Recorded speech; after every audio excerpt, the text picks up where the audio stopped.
A movie starring Tiger and Kriti, जहां Tiger को उठा के लाया जाता है कृति के घर और उसे कृति से ही प्यार हो जाता है। Yes, I am talking about Ganpat. लेकिन यहां हम बात करेंगे टाइगर एंड कृति की सिमिलर प्लॉट वाली पहली फिल्म की। So now let me present you Heropanti. The movie starts with wedding. Chaudhary की लौंडिया की शादी है आज और वो अपने बाप के सामने रोने लगी। पर आप फिक्र मत करो, दरअसल ये आंसू तो खुशी के आंसू नहीं हैं, गम के हैं। उसे नहीं करनी है ये शादी, तो मौका मिलते ही वो खेत में से होके भाग गई। लेकिन जैसे ही ये सब चौधरी को पता लगा तो उसे हार्ट अटैक नहीं आया, बल्कि ये सब उसे ढूंढने चल दिए लकी सिनेमा हॉल पे, क्योंकि घर से भाग के सबसे पहले फिल्म ही तो देखेंगे वो। बट वो दोनों, राकेश और रेनू, इन्हें फिर भी नहीं मिले। अब चौधरी उन दोनों को ढूंढने की सोच रहा है, पर उसे ये नहीं पता कि ढूंढा तो उन्हें जाता है जो भागे हों, और ये भी भागे ही हैं, तो वो सही सोच रहा है। एंड ऐसी सिचुएशन में दोस्त तो अपने आप ही आगे आ जाते हैं।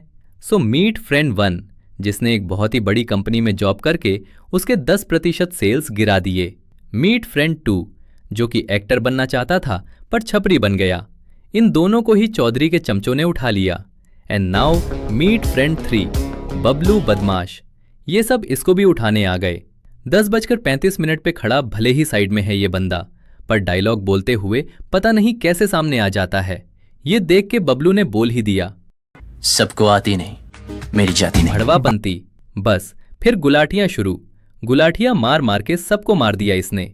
पर सोचने वाली बात यह है कि टाइम अभी भी 10:35 ही हो रहा है। एनीवे, टकलू ने बबलू के पपलू पे मार के उसे बेहोश कर दिया एंड ले आए गांव में, जहां सबने पूछा कि बता राकेश और रेनू कहाँ हैं। वो बोला मुझे नहीं पता, और चल दिया वहां से। तभी चौधरी ने बहुत ही गुस्से में बोला, अरे बेटा, अब आ ही गए हो तो 2-4 दिन रुक के ही जाना। बस डाल दिया इसे भी बाकी दोनों के साथ, जहां ये तीनों मिलके थ्रीसम करने लगे। क्या मैं भी जॉय कर सकती हूं? ओ हाँ, ये भी है यहां। देन बबलू ने सुबह सुबह भागने का प्लान बनाया, पर रास्ते में उसने टकलू की गंज पर जलेबी तल दी और फिर से भाग गया। लेकिन तभी जंगल के बीचों बीच इतनी सुबह सुबह एक लड़की पूजा कर रही थी। आम आदमी की तो ये देख के ही फट जाएं, पर बबलू तो बदमाश है। एक्चुअली इसने पहले भी इसे किसी चौराहे पर गोलगप्पे खाते हुए देख के इसका झुमका चुरा लिया था। इसी वजह से बबलू को उससे असली प्यार हो गया इन नकली पेड़ों के बीच। लड़की के चक्कर में भागे भी नहीं वहां से वो। चाहे उस लड़की का कोई बॉयफ्रेंड हो, उसका रिश्ता हो गया हो, उसे कम दिखता हो, बहरी हो, गूंगी हो, हकली हो, पर नहीं, बबलू तो एक अनजान लड़की के चक्कर में अपनी जान भी जोखिम में डाल देगा। नहीं, मतलब डाल दी, क्योंकि वो लोग पकड़ के इन्हें वापस ले आए। लेकिन बबलू की किस्मत पे किसी ने ऐसा मुंह था कि वो लड़की चौधरी की छोटी बेटी डिम्पी निकली। रेनू क्या भागी, डिम्पी का कॉलेज जाना ही बंद हो गया।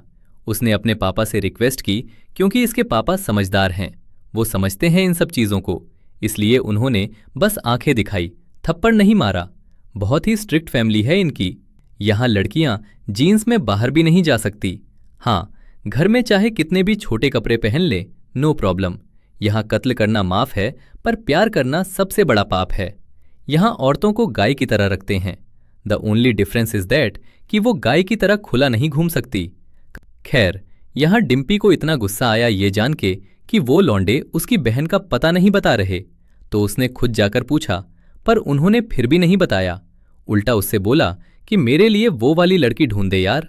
ये सुनकर तो डिम्पी का खून ही खोल गया, और तब मुझे ऐसा लगा कि बबलू का तबीयत शायद कुछ ज्यादा ही टाइट बंदा है, खोल ही नहीं रहा है बंदा। एनीवे, रेनू बहुत ही सुशील और संस्कारी थी। उसने राकेश से कभी फोन पर बात तक नहीं की, क्योंकि ये लव लेटर्स लिखते थे, जो कि अब डिम्पी को मिल गए। पर एक पहुंच गया चाचा के पास। ये देख के डिम्पी की हवा निकल गई।